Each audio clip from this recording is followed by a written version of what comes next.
Yo, what's happening? Yo, it's P80 Music. I'm up here in 416 SBA Studios in Ontario, Canada. Today we're doing something a little bit different. I'm going to talk about some live band stuff. If you like the tips and you like the channel, drop us a subscribe and a like. It goes a long way for a new channel. So, did your last gig suck? Are you about to do a gig somewhere and you're a little nervous? Or you just want to improve on a few things? Or you just want to make a checklist, make sure you got all these things? These are some pretty good tips. Some are pretty simple. Some you would think go without saying, but man, they don't go without saying. I wish they went without saying. So, let's get right into it. Number one, if you only have one guitar, make sure you got strings. You're gonna break a string sometime. The time you don't bring strings is when you break the freaking string. Or bring an extra guitar. That's always great too. If you've got two reliable gig guitars, bring both, because that goes a long way.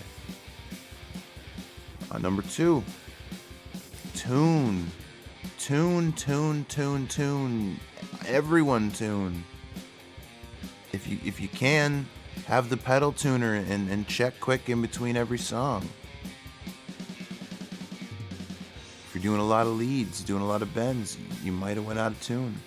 Unless you've got an Evertune or you got a real rock solid guitar, just check your tuning.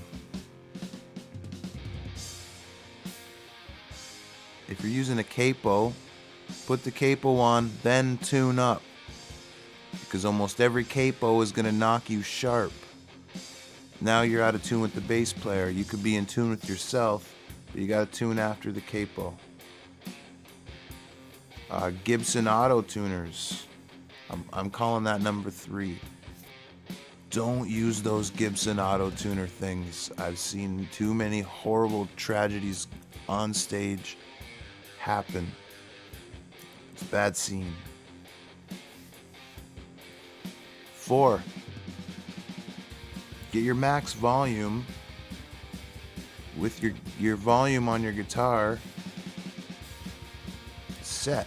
Put that volume all the way up and get to your loudest point right away. Because if you leave that headroom and do a sound check, as soon as you turn that up, you just screwed everyone in the band, especially a bass player. You don't realize that 15% you left, how many decibels you just jacked everything up. And your sound check is the time to make sure stuff's not too loud. Okay? Number 5. You might not need as much distortion as you think you do. Metal tones that sound sick in the studio or sounded sick in your rehearsal space are probably not going to translate into a bar or a club that's not perfectly treated. You turn to mush really quick. And especially if that guy just turned up a bit and this guy just turned up a bit, or you're fighting another guitar player with the equal amount of gain, now your guitar gains have compounded. That goes with recording too. If you're doing the left and right guitars, sometimes the extra gain you think you need is just going to create fizz in your mix. So you might be able to achieve that ultra heavy tone with less gain than you think you need. So the next one, to help your band get that mix, if you don't have a sound guy, in most situations nowadays, you're not going to have a sound guy. If you're doing indie shows or cover band shows, there's probably no sound guy.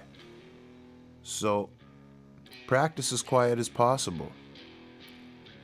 Keep to a reasonable stage volume while you're practicing. When you get on a stage, you can tell right away if someone's too loud, you know.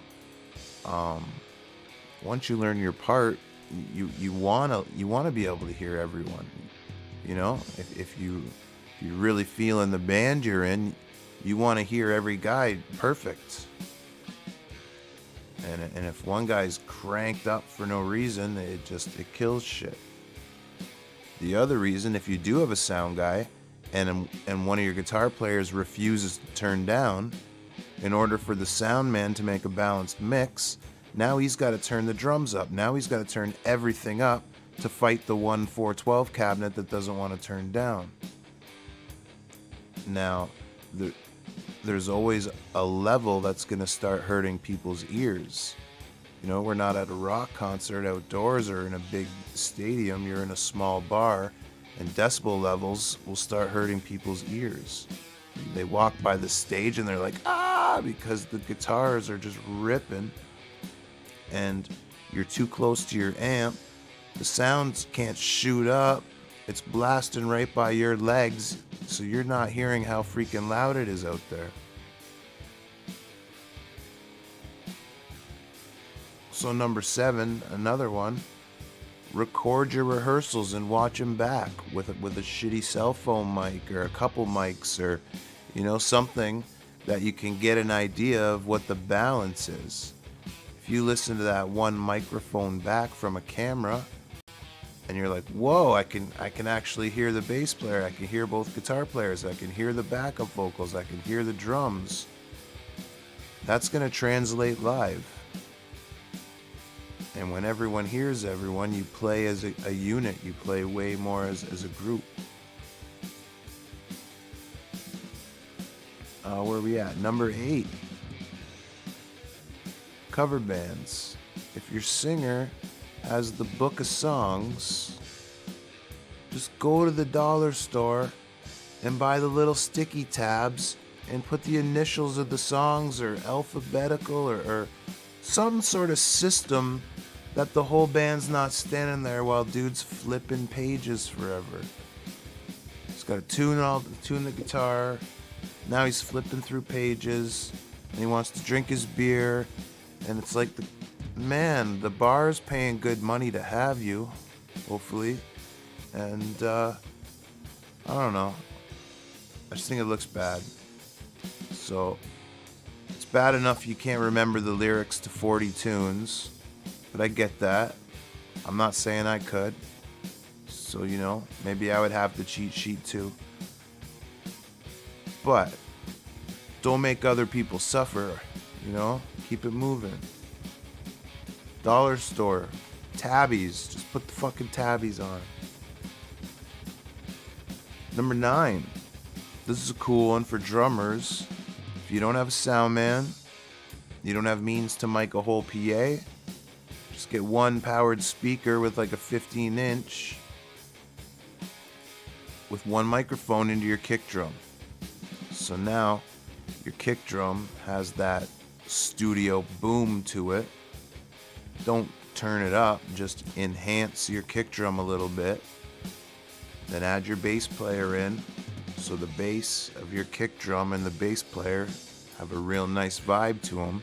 It just adds that little bit of production. There's a good chance your snare and your cymbals and toms are going to be more than loud enough to compete. But if you want to enhance the drums in one way, I say add the kick drum mic. If you have a small PA, which is on a couple stands or something, and you're unsure, don't add the kick drum mic, because the low end boom you want could blow your PA up real quick. So you got to be careful with that. And okay.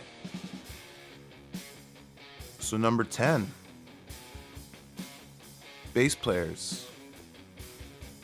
If you're gigging and you're serious, you have to get a powerful enough amp. A 100-watt amp usually will not cut it. Maybe some brands, but most no.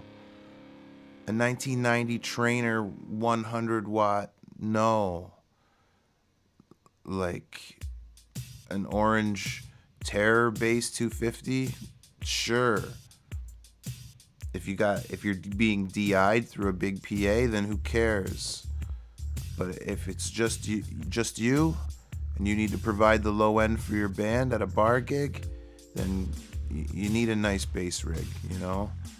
Even a little Mark bass, those sound amazing. Orange sounds amazing. You get a Ampeg SVT with a cab, or just, you got to invest in something decent, because too many times you don't bring enough bass and you're turning it up and you're just crapping out and distorting, and you're not doing anything good for the band. So we do the quick recap. You need strings, you need the extra guitar, you gotta tune. Please tune your guitars. There's nothing worse than cover bands or original bands when any guitar's out of tune. It just hurts. Fuck Gibson auto tunes. Ugh. Leave your guitar volume all the way up for sound check, man. Just leave it up. If you want to back it off after, or if you want to back it off to get a cleaner tone for songs, cool. But for sound check, crank it up. Get to your max volume. Go a little louder than you need. Okay? Number 5 was back off your distortion. Test it out. You probably got too much gain. Practice quiet was number 6. Number 7, record and watch back your rehearsals. 8, dollar store tabbies on your lyrics book. 9 was mic your kick drum. 10 was don't be gigging with a weak ass bass amp, man. Bass players, like, man, just don't. So hopefully this helped out, and hopefully you got something out of this. Give us a subscribe and a like. Let me know if you've got any tuning horror stories, guitar horror stories, malfunctions, bass amp horror stories. I love hearing other musicians' stories, so drop me some comments too. Thanks again for watching.